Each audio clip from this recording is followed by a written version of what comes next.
As if the week hasn't been hard enough, today saw the start of the marathon. Stage 4 from al-attiyah to al-ula, and stage 5 from al-ula to Hail. A 48-hour test just like the chrono, with 3 main differences.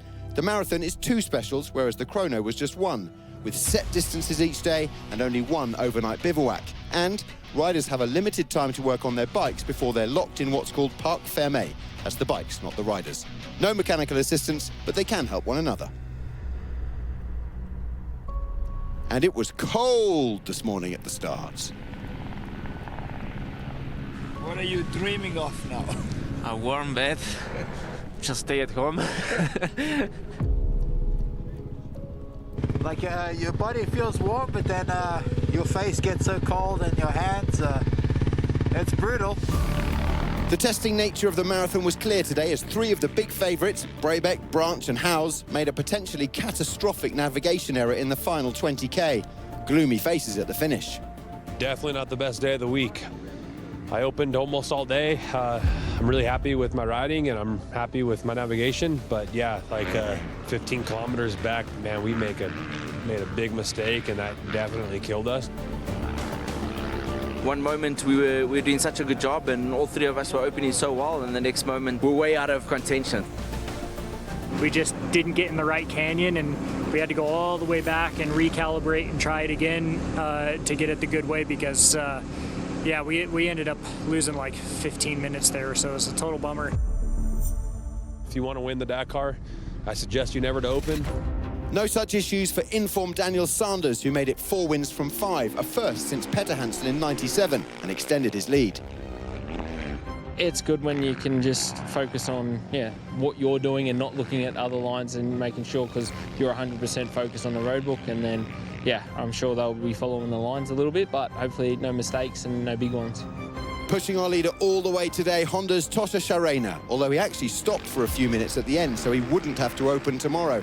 Cat and mouse stuff, this. After the refilling, I catch Daniel and we were riding together until the end. And at the end, I tried to stay calm, to try to don't open tomorrow, and I think I did it. An impressive showing too from Heroes Nacho Cornejo. The Chilean got his bike setting spot on, powering to 3rd, around 8 minutes down on the top 2. This morning, the Aussie Sanders had some close neighbours in the top 3, but now he's home and away the best, with the gap increasing to 13 minutes and 26 over Tosha. All 5 Hondas are in the top 7.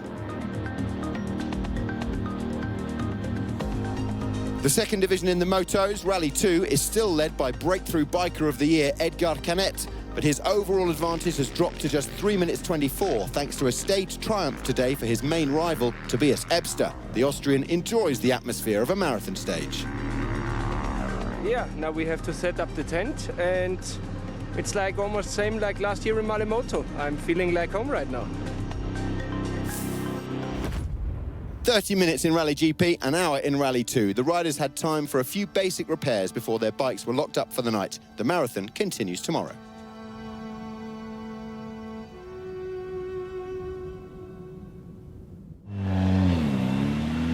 Yesterday, it was Carlos's Ford Raptor. And this morning, Ced Loeb's Dacia joined Sainz on the withdrawals list.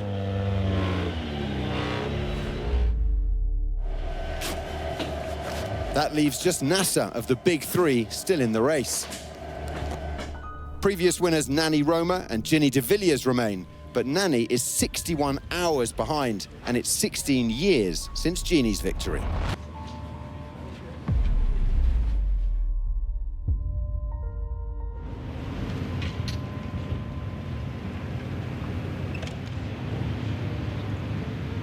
Not for the first time, Seb has got the hump.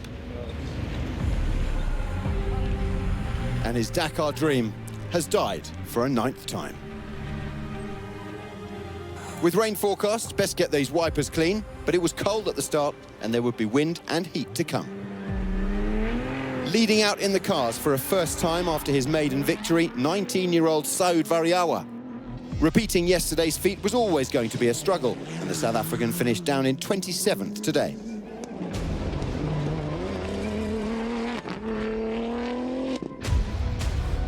He was soon caught this morning by Gerlin Chichery, who started next. But the Frenchman and Alex Winnock were way off the pace, 21st and 35 minutes down. No matter how hard the X-Ray Mini flapped its wings, they couldn't fly away from Variawa until 200k into the stage.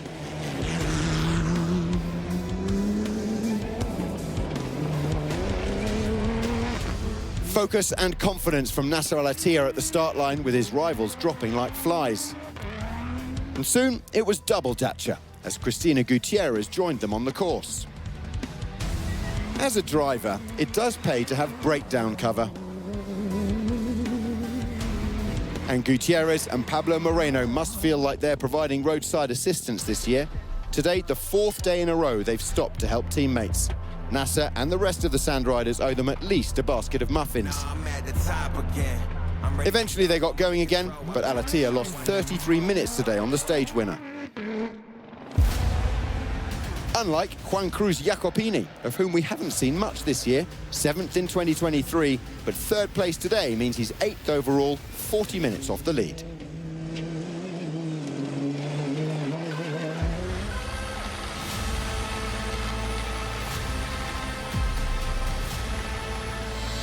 I told you those wipers would come in handy. Hashtag POV. I love these onboard shots. So let's get some more as well, this time with Toby and Sam. But Sunderprice have had a terrible day. At the time of recording, they still haven't made it to the marathon bivouac in their Toyota Hilux. But another Toyota, that of Lucas Moraes, is lying 5th overall. Today was tricky, though, for the Gazoo Racing Brazilian.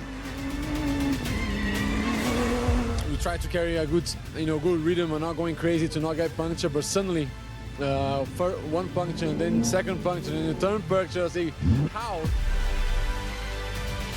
Yet another consistent run from Henk Lattigan, and yet another Toyota. He and Brett Cummings hadn't got out of the car once until today. A bit of stress because we had one puncture with about 80 k's to go and then another one 10 k's later.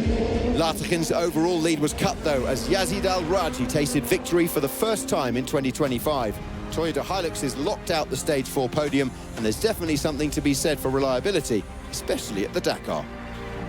Finally, we are here. We closed the gap in the top. Okay, we opened the stage, but we can do it well tomorrow in the sand, and I hope everything going well. Can Nasser take a 6th title and edge to within 2 of Peter Hansel, or will we have a new name on the Bedouin Trophy?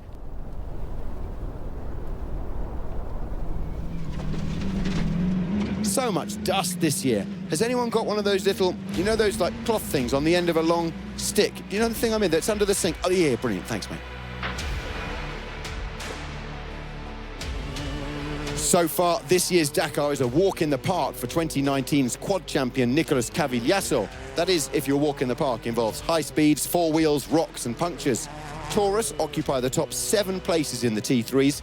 Cavigliasso said before the Dakar that he and his wife Valentina would win it. For now, only Leverton and Guerriero are within half an hour. A 2nd Dakar win for Sarah Price in the SSVs. The American is out of contention for the overall, but this will sweeten that bitter pill she had to swallow on the chrono. Overall, it was looking so smooth for Frenchman Xavier de Soltrait. He had just had the small matter of rookie Brock Heger to keep an eye on, but the Californian's 3rd place today and the defending champion losing an hour and 3/4, Heger is out in front overall.